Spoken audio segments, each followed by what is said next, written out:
नमस्कार, मैं हूं शम्स ताहिर खान और आप देख रहे हैं वारदात। 18 जून की सुबह लोहगढ़ की पहाड़ी से केतन को खाई में किसने धक्का दिया था? सिया ने या फिर चेतन ने या दोनों ने साथ मिलकर? तो इस सवाल का जवाब सामने आ गया है। पुणे पुलिस के मुताबिक पुलिस हिरासत में पूछताछ के बाद ये साफ हो गया है कि केतन को धक्का सिया ने ही दिया था, जबकि चेतन उस वक्त कुछ दूरी पर खड़ा था।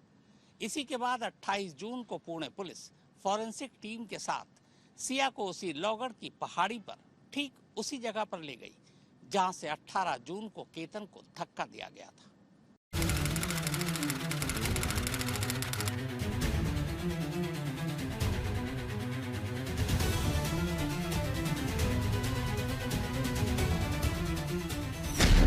ठीक 10 दिन बाद सिया इस किले के ऊपर वहीं खड़ी थी जहां से 18 जून को उसने चेतन के साथ मिलकर केतन को धक्का दिया था।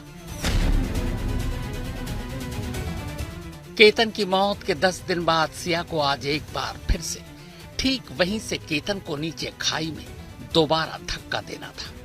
ऊपर पहाड़ की चोटी पर पुलिस और फॉरेंसिक की टीम सिया के साथ खड़ी थी। नीचे खाई में पुलिस और फॉरेंसिक की एक दूसरी टीम खड़ी थी। ऊपर सब कुछ तय होने और सिया के इशारे के बाद पुलिस वालों ने सिया को केतन को धक्का देने के लिए कहा, ठीक उसी तरह जैसे उसने 18 जून की सुबह केतन को धक्का दिया था। उतनी ही ताकत और उतनी ही फोर्स के साथ पहाड़ की चोटी और नीचे खाई में पुलिस और फॉरेंसिक टीम बिल्कुल तैयार थी। इधर इशारा होता है, उधर सिया केतन को चोटी से नीचे धक्का दे देती है। खाई से चोटी की ऊंचाई 340 फीट के आसपास है, लिहाजा नीचे से कैमरा चीजों को साफ साफ नहीं पकड़ पा रहा। लेकिन अगर आप बारीकी से और बेहद ध्यान से देखेंगे तो आपको नजर आएगा ऊपर से किसी को धक्का दिया गया और वो नीचे की तरफ लुढ़क कर गिर रहा है। अगर अब भी साफ नहीं दिखा तो एक बार फिर से देखिए। अब जाहिर है केतन की मौत तो 18 जून को ही हो चुकी है, तो सिया केतन की मौत के 10 दिन बाद उसे दोबारा तो धक्का नहीं मार सकती। लेकिन 18 जून को सिया ने केतन को धक्का देकर कैसे मारा, बस यही जानने के लिए पुणे पुलिस और फॉरेंसिक टीम के महारथी सिया को अपने साथ लेकर किले की ठीक उसी चोटी या उस जगह पर पहुंचे थे जहां से केतन को धक्का दिया गया था। दरअसल ये एक रिक्रिएशन था, इसे आप डमी ट्रायल भी कह सकते हैं। पुलिस से ज्यादा फॉरेंसिक टीम ये जांचना और परखना चाहती थी कि केतन की मौत पांव फिसलने से हुई थी या धक्का देने से, क्योंकि इन दोनों ही तरीकों से होने वाली मौत में जरा सा फर्क होता है। अगर कोई फिसल कर चोटी से नीचे गिरता है तो उसकी बॉडी नीचे खाई में दूर जाकर नहीं गिरेगी, बल्कि पहाड़ी से सटकर ही नीचे गिरेगी। पर अगर किसी को पहाड़ से धक्का दिया जाए तो धक्का देने के फोर्स की वजह से गिरने वाला नीचे पहाड़ के दामन से कुछ दूरी पर जाकर गिरेगा। केतन की लाश खाई में जिस जगह से बरामद हुई थी, पहाड़ी की दामन से उस दूरी को नापने के लिए ही ये डमी ट्रायल किया गया। लोहगढ़ किले के ऊपर जहाँ पे वो घटना हुई थी, उस घटना पे एक डमी सीन क्रिएट करके वहाँ पे एक्यूज को ले जाया गया है। किस रूट से जाके कहाँ बैठे और क्या क्या प्रोसेस घड़ी और घटना कैसे घड़ी, उसको रिक्रिएट किया गया है। उसमें एक्यूज ने बता दिया है। देखिए, एक्यूज को लेके क्राइम सीन रिकंस्ट्रक्शन किया गया है, तो वहाँ पे एक्यूज ने कहाँ पे गए, किस रास्ता लिया और कैसे वो इंसिडेंट था फाइनली वो हुआ, वो वैसे उन्होंने हमें यहाँ पे दिखाया है। बाकी की इन्वेस्टिगेशन जो है उसकी इस डमी ट्रायल या रिक्रिएशन से पहले सिया से लंबी पूछताछ हुई थी कि उसने किस पोजीशन में और कितनी ताकत से केतन को धक्का दिया था। सिया के बयान के बाद फॉरेंसिक टीम ने केतन के कदकाठी और वजन का एक पुतला तैयार किया। आज सुबह सिया ने बताया, जैसे हम उसको वहाँ पे लेके आए और सीन रिक्रिएशन हो गया है। सिया ने बताया क्या क्या हुआ था, उस हिसाब से हमने सीन रिक्रिएट किया। और सीन रिक्रिएट करने के लिए सिया थी, लेकिन जो विक्टिम है जिसकी डेथ हो गई है उसे रिक्रिएट करने के लिए क्या प्रोसेस किया गया था? उसके लिए हमने उसी वेट का एक स्टैचू बनाया था, उसको हमने किया। उसी पुतले को लेकर टीम 28 जून की सुबह पहाड़ी पर पहुंची थी। 18 जून को सिया और केतन किस रास्ते से ऊपर गए, कहां रुके और फिर वो आखिरी जगह कौन सी थी जहां से केतन को धक्का दिया गया, ये सारी बातें, सारे रास्ते खुद सिया पुलिस को बताते हुए ऊपर तक पहुंची। फिर उसी की निशानदेही पर ठीक उसी जगह उस पुतले को खड़ा किया गया और सिया ने अपने हिसाब से उसी फोर्स या ताकत के साथ पुतले की शक्ल में एक तरह से केतन को 10 दिन के अंदर दोबारा खाई में धक्का दिया। आज सिया ने बताया कि उसने इन्फॉर्मेशन दी, जैसे हुआ था वो जो भी डिस्कवरी ऑफ फैक्ट है उस हिसाब से हमने सीन रिक्रिएट किया है। दोनों आरोपियों को आप लेके आए थे? सिया थी। चेतन चौधरी जो है उसका भी अभी फॉरेंसिक करना अहम है, क्योंकि जिस मतलब जहां से उसने एंट्री की थी उसी तरीके का वॉक करना और वो सीसीटीवी में फॉरेंसिक एविडेंसेस लेना वो भी बाकी। अभी इन्वेस्टिगेशन चालू है। आज सिया का रिक्रिएशन हुआ है, वो सीन रिक्रिएशन हमने किया हुआ है। तो स्टेटमेंट तो रिकॉर्ड हो गया उसका, अब उनका एग्जैक्टली इस पूरे मामले में क्या कहना है कि क्या पुश एग्जैक्टली किसने किया था, चेतन ने किया था फिर सिया ने? देखिए, आज तो हमने सीन रिक्रिएट किया गया है, उसने अभी जो इन्वेस्टिगेशन में सारी बातें सामने आएगी उस हिसाब से अभी आगे भी इन्वेस्टिगेशन करना है। देखो, इन्वेस्टिगेशन में ये सामने आया है कि दोनों ने रिहर्सल की थी, इससे पहले प्रैक्टिस हुई थी कहीं ना कहीं और फिर आके इसे अंजाम दिया गया। तो क्या सिया ये अभी कह रही है कि वो प्रैक्टिस किस तरीके से हुई थी और कैसे उसने एग्जीक्यूट किया? वो अभी इन्वेस्टिगेशन चल रहा है। आज का तो सीन रिक्रिएशन होगा। सर कितने बजे, एक लास्ट क्वेश्चन, कितने बजे लाया गया था और कितने देर तक लेके आए थे? अभी खत्म हुआ है। हालांकि रिकॉर्ड पर अब तक पुलिस ने यह खुलासा नहीं किया है कि 18 जून को केतन को सिया ने धक्का दिया था या चेतन ने या फिर दोनों ने मिलकर। लेकिन इस डमी ट्रायल के जरिए खुद पुलिस ने इस सवाल का जवाब दे दिया कि असल में केतन को धक्का सिया ने ही दिया था, क्योंकि अगर ऐसा नहीं होता तो डमी ट्रायल में सिया नहीं चेतन हिस्सा ले रहा होता। कुछ दिन पहले चेतन के पिता ने भी ये बात कही थी कि जब वो चेतन से मिलने पुलिस स्टेशन गए थे तब चेतन ने उनसे कहा था कि केतन को उसने नहीं बल्कि सिया ने धक्का दिया था। हम जब चौकी में गए उसको अरेस्ट करने के बाद में, तो उसने क्या बोला कि मैंने इनको कुछ धक्का विक्का कुछ नहीं दिया, मैं दूर खड़ा था। तो लड़की खड़ी थी क्या वो लड़के के पास में? हाँ, वो ऐसा चेतन बता रहा। लड़की के पास खड़ी थी, लड़का मैं तो आपके पास। हाँ, अब ये बहुत सही इम्पोर्टेंट बात बता रहे हैं कि उस लड़के जो लड़का गिरा है उसके पास लड़की खड़ी थी। हाँ, अभी वो धक्का दिया कि नहीं दिया वो अपने को मालूम नहीं। हाँ, पर चेतन बोल रहा था कि मैं थोड़ा लंबा खड़ा था, वो लड़की के सामने ही बोला था उस दिन। वो पुलिस दोनों को साथ में लेकर आए थे मेरे सामने ऐसा। और वो लड़की लड़के के पास खड़ी थी। हाँ, धक्का दिया नहीं दिया पता नहीं, लेकिन चेतन दूर खड़ा हुआ। किले के ऊपर जाने, वहां डमी ट्रायल किए जाने और सिया से वारदात वाले दिन हुई बाकी की डिटेल लेकर करीब 3.5 घंटे बाद पुलिस सिया को लेकर नीचे उतरी। ये उसी वक्त की तस्वीरें हैं। सफेद टी शर्ट, नीली जीन्स, चेहरे पर मास्क और हाथ में दुपट्टा लिए सिया को 2 लेडी कांस्टेबल पकड़कर नीचे ला रही। सुबह 6:30 बजे पुलिस पुणे के इस वडगांव पुलिस स्टेशन से सिया को लोहगढ़ की तरफ लेके गई और लगभग 8 बजे किले के ऊपर जाने के बाद ये रिक्रिएशन सीन की शुरुआत हुई।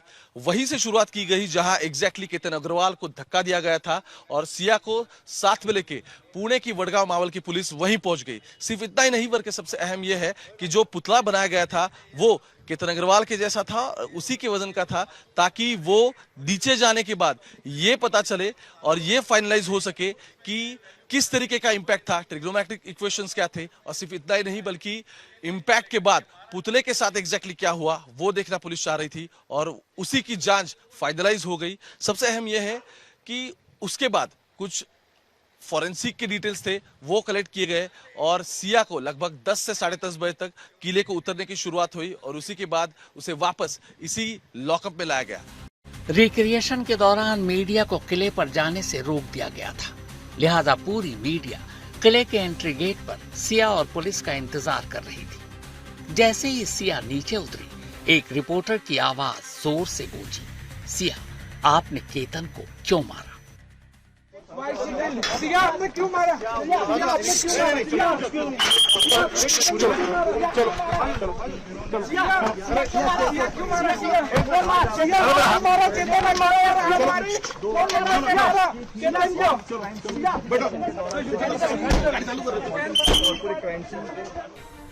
हालांकि मीडिया के इन सवालों के जवाब तो सिया ने नहीं दिए। उसने ये नहीं बताया कि उसने केतन को क्यों मारा, लेकिन सिया ने पुलिस कस्टडी में पूछताछ के दौरान पुणे पुलिस को इसका जवाब जरूर दिया कि उसने केतन को क्यों मारा था। पुणे पुलिस सूत्रों के मुताबिक फरवरी में सगाई होने के बाद से सिया परेशान रहने लगी थी, लेकिन सगाई के बाद जैसे ही दोनों के घर वालों ने 25 नवंबर को सिया और केतन की शादी तय कर दी, तब वो ज्यादा घबराई। इस बारे में चेतन और सिया ने कई बार लंबी बात की। चेतन ने सिया को ये कहा भी कि वो घर वालों को साफ साफ बता दे कि उसे केतन से शादी नहीं करनी, लेकिन सिया घर वालों से इस रिश्ते को तोड़ने की बात करने की हिम्मत नहीं जुटा सकी। उसे लगा कि अगर उसने शादी के लिए मना किया तो उसके माँ बाप और भाई का दिल टूट जाएगा, फिर बिरादरी में बदनामी भी होगी। पुलिस सूत्रों के मुताबिक जब सिया ने घर वालों से इस बारे में बात करने से साफ मना कर दिया, तब चेतन ने पहली बार उससे कहा कि वो दोनों कहीं भाग जाते हैं, फिर भागकर शादी कर लेंगे। तब सिया ने चेतन को जवाब दिया था कि उसके लिए भागने से ज्यादा आसान काम है केतन की जान लेकर उसे रास्ते से हटा देना। वो सिया ही थी जिसने चेतन से कहा कि अगर केतन को कुछ हो जाता है तो ये शादी अपने आप टूट जाएगी, फिर वो बड़ी आसानी से चेतन से शादी कर सकती है। दरअसल सिया को चेतन से शादी करने के लिए 3 साल का वक्त चाहिए था, और 3 साल का ये वक्त खरीदने के लिए ही उसने केतन को मार डाला। सिया ने केतन को मारने का फैसला तो कर लिया था, पर उसे कैसे मारेंगे ये उसे समझ नहीं आ रहा था। शुरुआत में चेतन केतन को मारने के खिलाफ था। वो भागकर शादी करना चाहता था, लेकिन फिर वो भी इस साजिश में सिया के साथ शामिल हो गया। दोनों ने केतन को मारने के लिए सबसे पहले गूगल में मौत के तरीके ढूंढे। बहुत से तरीके मिले भी, पर दोनों कोई ऐसा तरीका चाहते थे जिससे किसी को शक ही ना हो। किस्मत का खेल देखिए। इसी बीच 31 मई को ट्रैकिंग का शौकीन केतन पहली बार सिया को अपने साथ लोहगढ़ किले ले जाता है। यहाँ आने के बाद 31 मई को पहली बार सिया को आइडिया मिला। आइडिया केतन को मारने के तरीके का। उसने उसी दिन तय कर लिया था कि वो केतन को ऊपर से खाई में धक्का दे देगी। इसके बाद वो जून के पहले हफ्ते में चेतन के साथ फिर से लोहगढ़ किले गई। वहां दोनों ने पूरे किले का दौरा किया, जगह की रेकी की, सीसीटीवी कैमरों को देखा और फिर वो स्पॉट फाइनल किया जहां से केतन को धक्का देना था। 18 जून को, यानी जिस दिन केतन को धक्का दिया गया, उस दिन सिया और केतन तो साथ थे, लेकिन चेतन अपनी इसी स्कूटी से घर से लोहगढ़ किले के लिए निकला था। चूंकि केतन और सिया ने किले की रेकी कर रखी थी, इसीलिए उन्हें ये पहले से पता था कि लोहगढ़ किले में कुल 3 जगहों पर सीसीटीवी कैमरे लगे हैं। पहला, किले के इस एंट्री गेट पर। दूसरा, किले और सेल्फी पॉइंट के ठीक बीच में एक ऐसी जगह पर जहां लोग अमूमन चढ़ाई के बाद सुस्ताने के लिए रुकते हैं। जबकि तीसरा कैमरा जिस जगह किले की सीढ़ियां खत्म होती हैं और सेल्फी पॉइंट शुरू, वही लगा है। चूंकि केतन हर कैमरे की लोकेशन को जानता था, इसीलिए उसे पता था कि पहला कैमरा एंट्री पॉइंट पर है, कैमरे में उसका चेहरा कैद होगा। इसलिए 18 जून की सुबह चेतन ने अपना चेहरा छुपाने के लिए हुडी पहन लिया। ये उसी एंट्री गेट की सीसीटीवी कैमरे में कैद चेतन की तस्वीर है।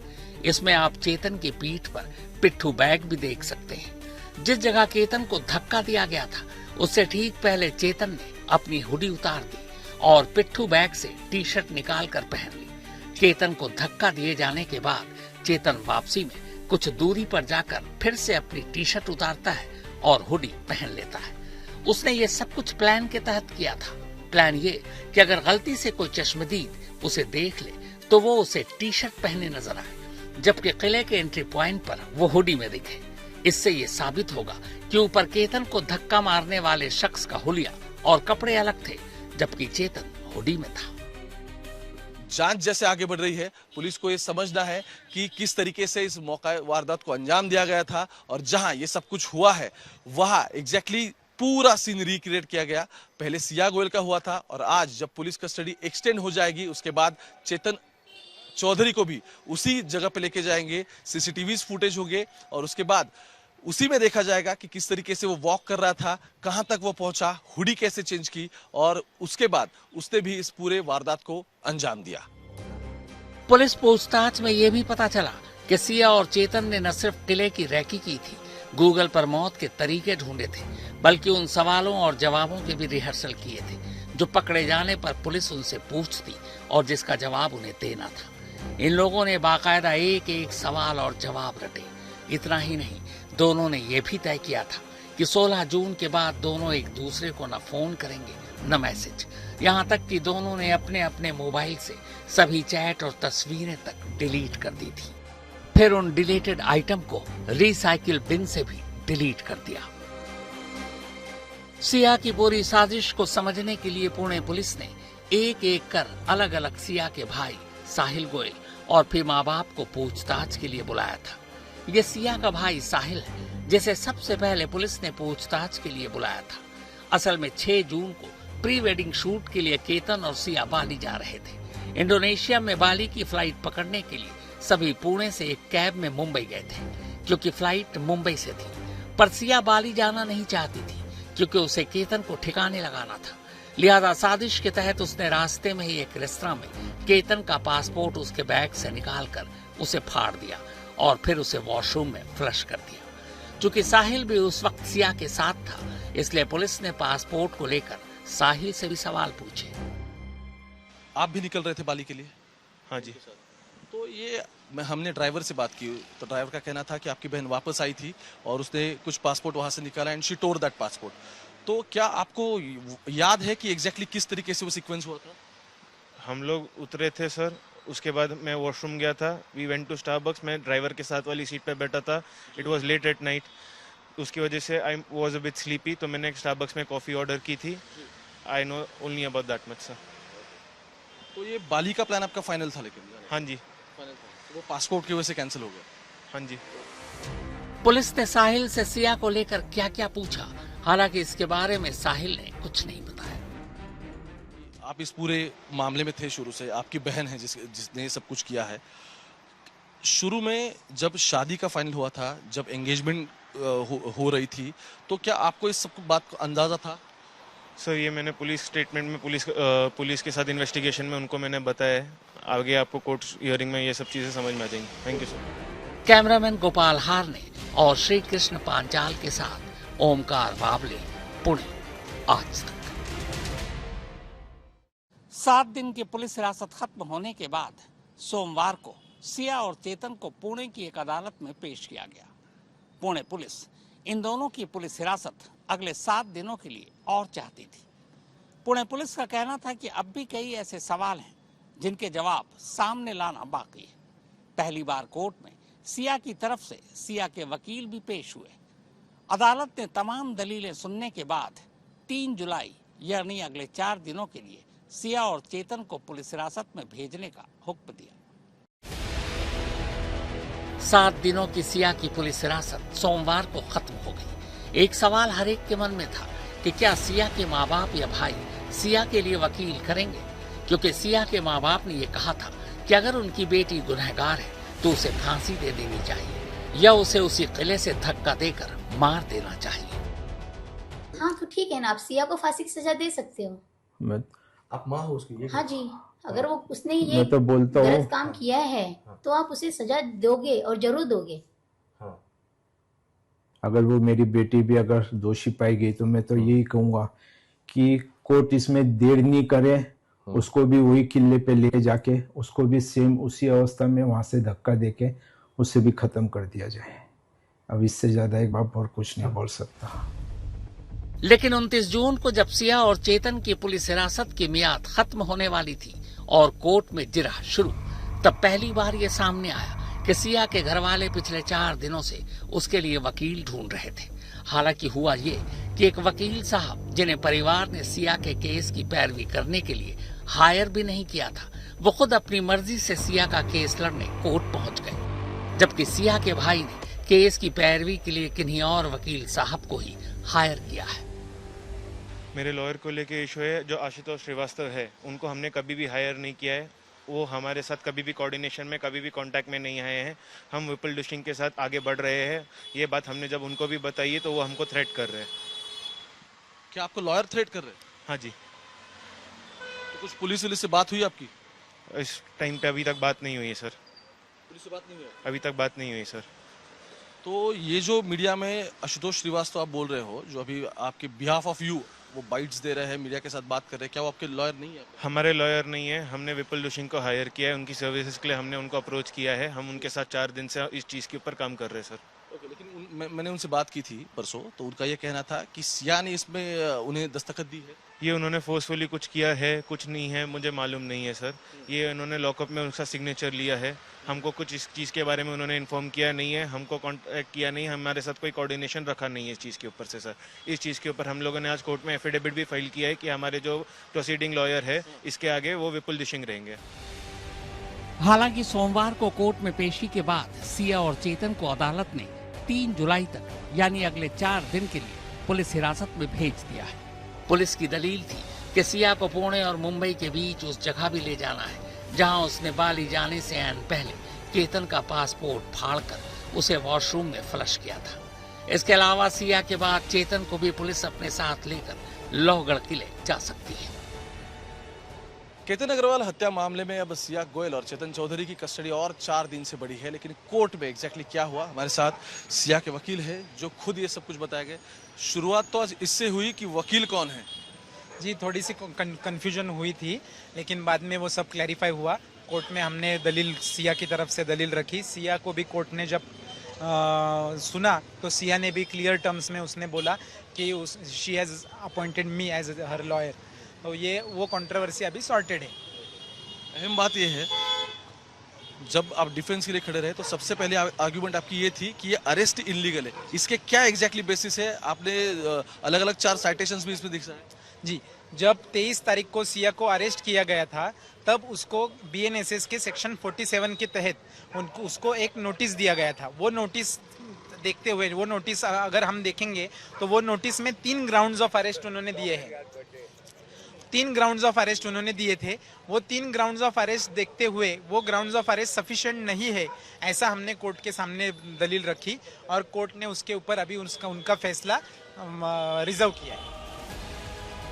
वैसे इस बीच एक अजीब सच भी सामने आया है। सिया और केतन का रिश्ता तय करने से पहले दोनों परिवारों ने अपने अपने पंडितों से दोनों की कुंडली दिखाई थी। सिया और केतन की कुंडली बहुत अच्छे से मिल गई। इसी के बाद दोनों की सगाई हुई थी। यानी अब कोई कम से कम इसे कुंडली का दोष तो नहीं कह सकता, कहना भी नहीं चाहिए, क्योंकि दोष कुंडली का नहीं, इस खूनी इश्क का था जिसके दोषी ये दोनों हैं, सिया और चेतन। कैमरामैन गोपाल हारने और श्री कृष्ण पांचाल के साथ ओमकार बाबले, पुणे, आज तक। तो वारदात में फिलहाल इतना ही, मगर देश और दुनिया की बाकी खबरों के लिए आप देखते रहिए आज तक।